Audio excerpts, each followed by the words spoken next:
Oke, baik, cek-cek. Assalamualaikum warahmatullahi wabarakatuh. Kita tutup dulu OBS-nya. Oke. Em, izin memperkenalkan diri, nama saya Abdurrahman Al-Ghifari dari Prodi Ilmu Komputer, mahasiswa dari Universitas Pendidikan Indonesia. Pada kesempatan kali ini, saya akan mempresentasikan hasil proyek saya, yaitu pada tugas besar mata kuliah desain dan pemrograman berorientasi objek, yaitu untuk membuat suatu game. Proyeknya nama game itu adalah Crab the Kikir. Tapi sebelum itu saya akan mengucapkan janji terlebih dahulu. Saya Abdurrahman Al-Ghifari mengerjakan evaluasi tugas masa depan dengan dalam mata kuliah desain dan pemrograman berorientasi objek. Untuk keberkahannya, maka saya tidak melakukan kecurangan seperti yang telah dispesifikasikan. Amin. Oke. Supaya videonya cepat, kita langsung saja untuk masuk ya penjelasannya. Di sini proyek gamenya itu namanya Crab the Kikir. Di sini untuk penjelasan lainnya ada di README, bisa dibaca aja baik dari struktur folder, kemudian juga diagram ada di README. Oke, seperti itu aja untuk README, cukup ya. Kita langsung aja masuk ke kompilasi kode ya. Ini ada ya di SRC segala macam foldernya. Di sini saya menggunakan framework MVVM. Ini udah berapa menit? Oke, sudah 1 menit. Oke, kita langsung aja. Di sini kita ke terminal. Di sini saya sebelumnya udah melakukan kompilasi dan udah aman gitu ya. Dan kita langsung aja kompilasikan gitu ya. Jadi kita tidak akan menggunakan tombol hijau di atas sini karena tidak, kata Bu Rosa, jangan klik ya. Jangan modal klik GUI, tapi harus bisa compile comment manual. Oke, pertama kita kompilasi modelnya. Aman. Kita kompilasi package view model. Aman juga. Kita kompilasi package view. Aman juga. Kita kompilasi main atau drivernya. Aman juga. Kemudian kita akan run dia bersama dengan konektor ke database SQL-nya. Kita jalankan. Dan akan muncul program seperti ini. Oke, di sini di bawah ada keterangan asset loaded from alternative path. Oke, itu ada debuggers ya. Error handling. Karena asetnya beberapa tuh ketika di compile manual tuh ada yang tidak terload, tapi alhamdulillahnya ada alternatif lain untuk menyelesaikan itu. Oke, langsung saja. Ini adalah tampilan menu utamanya. Nama gamenya ada Crab the Kikir, Welcome to the Greatest Money Adventure. Di sini kita bisa masukkan username ya. Nah, jadi kita tambah username baru saja. Di sini saya udah buat beberapa nama. Ada Bu Rosa juga di sini sebagai testing gitu ya. Nah, kita mungkin bikin lagi satu aja, namanya mahasiswa SEM 4 gitu ya. Ya, atau kita jangan pakai angka deh. Nah, maksudnya saya 4. Kita langsung play aja ya. Karena ya dari sini ya ini ada pop up untuk apakah siap untuk memulai adventure Kapten Mahasiswa 4. Ya. Kita langsung aja mulai. Dan di sini akan nge-load game-nya, tapi di sini ada background musik bunyinya seperti ini.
Coba kembali ke menu di sini dulu. Di sini udah ada mahasiswa semester 4 terdaftar di sini ya, dan kita coba mainkan lagi untuk mahasiswa SEM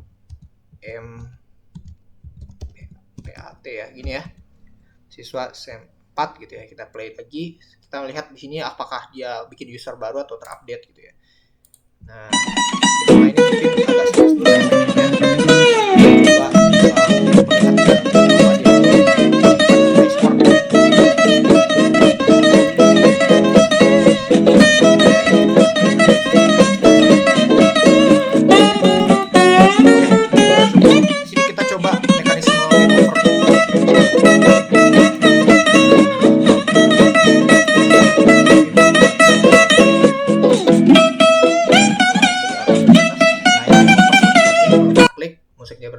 kembali lagi dan di sini udah terupdate skornya ya. Oke, seperti itu saja. Kalau kita pencet quit di sini jangan keluar. Oke, seperti itu.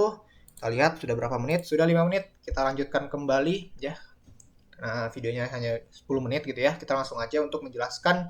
Yang kedua itu adalah mungkin kita mulai dari apa aja yang ada di codingan ini sehingga gamenya seperti itu gitu ya. Nah, untuk di sini itu ada folder utamanya yaitu SRC gitu ya. By the way ini saya menggunakan IntelliJ IDEA karena penggunaan JSwing di sini itu lumayan mudah, jadi saya gunakan IntelliJ IDEA untuk IDE-nya. Dan ini ada beberapa folder bawaan yang mungkin ini tidak perlu gitu ya, tapi intinya itu ada di SRC ini. Ada 1, 2, 3, 4, 6 folder. Ada asset, helper, sleep, model, view, dan view model. Di luarnya ada desain diagram, bentuknya seperti ini, simpel saja. Kemudian ada main drivernya, main Java-nya, kemudian ada readme-nya. Kemudian di sini aset itu isinya ya seluruh gambar ataupun musik tadi ya. Ini di starternya di sini, background juga. Helper di sini untuk plugin gitu ya. Jadi kita pisahkan antara dengan folder MVVM-nya gitu. Jadi gunanya itu untuk ngeload audio gitu ya. Di dalamnya itu ada bagaimana cara ngatur audio, di loop dan stopnya di sini dan ngeplay-nya. Seperti itu. Kemudian di lab ini ada jar SQL connector untuk mengoneksikan ke database. Seperti itu dan ini penting ya. Kalau tidak bisa connect ke database. Dan ini ada model ini ya seperti namanya, foldernya model untuk memodeling ya, pertama memodeling database. Di sini ada folder ada file DB untuk koneksi database.